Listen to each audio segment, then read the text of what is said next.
आप देखें ले एक जगह है ले जी, जो कि ले में इंडिया का बहुत बड़ा एक अड्डा है, उन्होंने फौजी अड्डा है, फजाई और अड्डा जनरल है। देखिए सर, देखिए चाइना की भी तो काउंटर स्ट्रेटजी होनी चाहिए ना, और पाकिस्तान चाइना के कैंप में भी, और हम भी बहुत बुरी तरह फंसे हुए हैं। उन्होंने क्वाड का एक कॉन्सेप्ट लेके आए जिसमें ऑस्ट्रेलिया भी शामिल है, जापान है, था, इंडिया को अमेरिका कर दिया और इंडिया को शामिल जी। किया।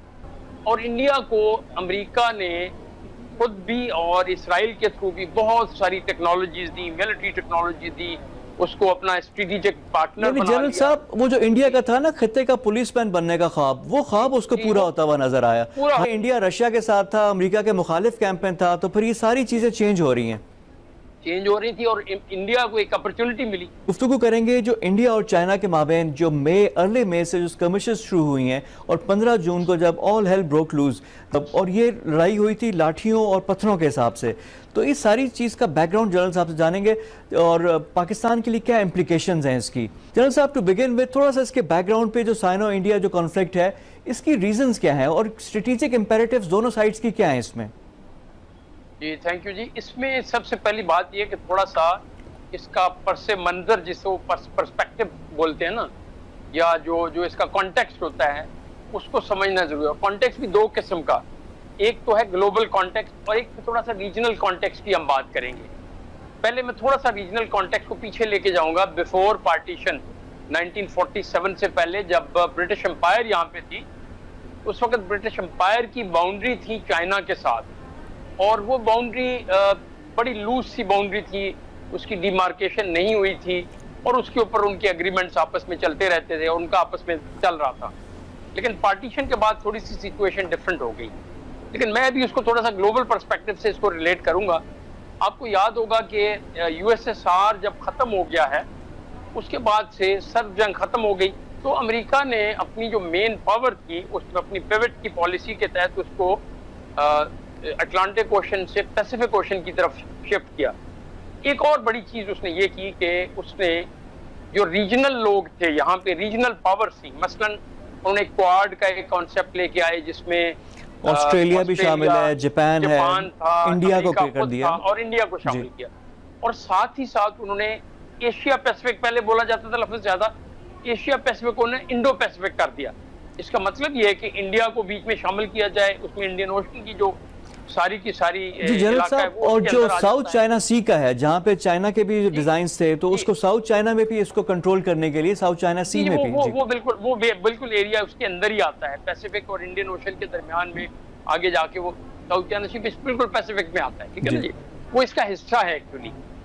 तो जब उन्होंने ये पावर शुरू की, इंडिया को उन्होंने अपने साथ मिला लिया, और इंडिया को अमेरिका ने खुद भी और इसराइल के थ्रू भी बहुत सारी टेक्नोलॉजीज दी, मिलिट्री टेक्नोलॉजी दी, उसको अपना स्ट्रेटेजिक पार्टनर बना लिया। जनरल साहब, वो जो इंडिया का था ना खित्ते का पुलिसमैन बनने का ख्वाब, वो ख्वाब उसको पूरा होता हुआ नजर आया। हालांकि पहले इंडिया रशिया के साथ था, अमेरिका के मुखालिफ कैंप में था, तो फिर ये सारी चीजें चेंज हो रही हैं, चेंज हो रही थी, और इंडिया को एक अपॉर्चुनिटी मिली। चाइना के इसी गार्ड में चाइना को एज अ थ्रेट पेश करके, या अमेरिका की जो मजबूरी है चाइना को कंटेन करना।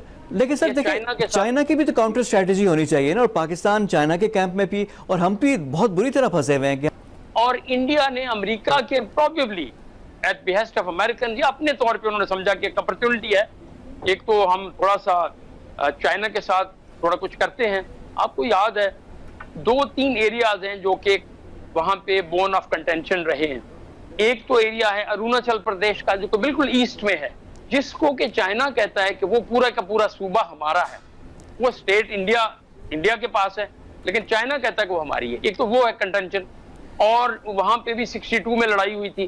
फिर आप थोड़ा सा आगे आए, भूटान और सिक्किम का एरिया जो है, जहाँ पे डोकलाम 2017 में जो डोकलाम का हुआ था, और ये सारा इलाके में लड़ाई पहले 62 में यहाँ पे भी हुई। फिर तीसरा जो एरिया है जहाँ पे लड़ाई हुई है अभी रिसेंट भी, जिसमें एस्केलेशन, वो लद्दाख का एरिया है। लद्दाख का एरिया वो है जिसमें कि अक्साई चेन का एरिया, जो कि ऊपर चाइना के पास है, उससे आप नीचे आते हैं, और यहाँ पे पाकिस्तान की भी इन्वॉल्वमेंट एक तरह से हो जाती है कि हम भी पाकिस्तान की भी, जी हम भी बिल्कुल साथ हैं। आप देखें, ले एक जगह है ले जी, जो कि ले में इंडिया का बहुत बड़ा एक अड्डा है, उनका फौजी अड्डा है, फजाई अड्डा है। जनरल साहब, जब हमने कारगिल किया था तो ले कारगिल रोड वो अंडर थ्रेट आ गई थी, जी जी, वो बिल्कुल आपको याद है, बिल्कुल सही बात है, आपकी बात दुरुस्त है कि उस वक्त ले कारगिल रोड को हमने थ्रेटन किया था, अपने फायर से, डायरेक्ट फायर से भी हमने थ्रेटन किया था उस वक्त। तो मैं जो बात कर रहा था कि इंडिया ने क्या किया, इंडिया ने देखा कि अमेरिका के उसके ऊपर शय लेते हुए उन्हें अपनी पावर को वहां पे कंसोलिडेट करना शुरू किया, बढ़ाना शुरू किया, और उन्होंने ले से लेकर श्योक और आगे एक जगह आती है दौलत बेग ओल्डी, जी ओल्डी, जहाँ पे वो रोड आता है, दौलत बेग ओल्डी रोड, जी रोड आता है, वो रोड पहले नहीं थी, उन्होंने ये रोड पिछले 2-1 साल में वो रोड कंप्लीट कर ली। अच्छा, उस दौलत बेग ओल्डी को एक छोटी सी जगह थी, बटालियन माइनस टाइप, वहां पे एक फोर्स होती थी, उसको उन्होंने ब्रिगेड प्लस ब्रिगेड पे ले गया, अभी 2 ब्रिगेड तक की फोर्स वहां पे हो सकती है। फिर ने वहां पे लैंडिंग स्ट्रिप्स भी बनाना शुरू कर दी। चाइना ने जब ये देखा कि यार ये इंडिया तो कोई और गेम खेल रहा है, अमेरिका के कहने के ऊपर या बगैर कहने के ऊपर, वो एक और गेम। और जनरल साहब, यहाँ से जो सीपैक वाला हमारा रूट है, वो भी जिस तरह ले कारगिल रोड का, उसका भी काउंटर था ना एक ये, तो हमारे लिए तो स्ट्रेटेजिकली बड़ा इंपॉर्टेंट है इसको रोकना। जी, मैं उसी तरफ ही आ रहा हूँ कि जब चाइना ने देखा कि इंडिया जो है दौलत बेग ओल्डी को स्ट्रेंथन कर रहा है, दौलत बेग ओल्डी से थोड़ा सा आगे कराकरम पास आ जाता है, और कराकरम के पास से इनकी जो मेन रोड जो कनेक्ट करती है तिब्बत को और जिनजियांग प्रोविंस को, वो वहीं से गुजर, सिनकियांग या जिनजियांग, या जो भी उसका नाम आजकल बोलते हैं, सिनकियांग पुराना नाम है उसका, तो उसके पास से गुजरती है।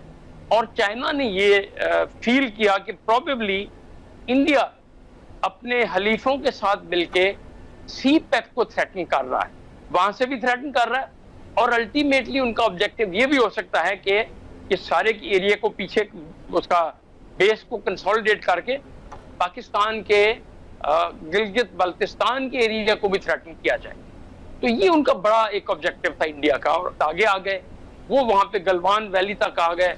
और अच्छा जनरल साहब, ये जो स्क्रिमिश इसमें इस्तेमाल नहीं हुआ, सिर्फ पत्थरों का, लाठियों का इस्तेमाल हुआ कुछ, तो ये क्यों? दोनों साइड से जंग नहीं चाहती, जंग का खतरा, इसी से मेरा सवाल है कितना ज्यादा है इस इलाके में, इंडिया चाइना का, पाकिस्तान इंडिया का, ये सारा जरा कॉन्टेक्स्ट जरा समझाएं, हमें एक्सप्लेन करें। जी, मैं सिर्फ एक मुआहदा हुआ था इंडिया और चाइना का, मेरे ख्याल में 93 में हुआ था वो मुआहदा, जिसमें उन्होंने कहा था हम एक दूसरे के खिलाफ फायर आर्म्स नहीं यूज करेंगे, कुछ उसकी उन्होंने SOPs बना ली, तो वो उसके जेन में था। आके आराम से ऑक्यूपाई कर ली सारी वो जो जगह थी, बड़ी हाइट से ऑक्यूपाई कर ली गलवान वैली के अंदर, उन्होंने भी फायर कोई नहीं किया।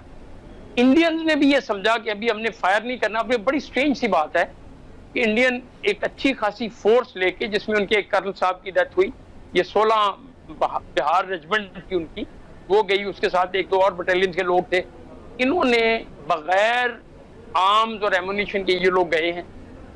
चाइनीज ने ये समझा कि ये हमें यहाँ से हमें अपरूट करने आ रहे हैं, हमें यहाँ से निकालने आ रहे हैं, तो वहां पे लड़ाई हुई है इनकी बगैर आर्म्स के, यानी डंडे, लाठी, सोटे जिसको बोलते हैं, उनसे, पत्थर, उनसे लड़ाई हुई है।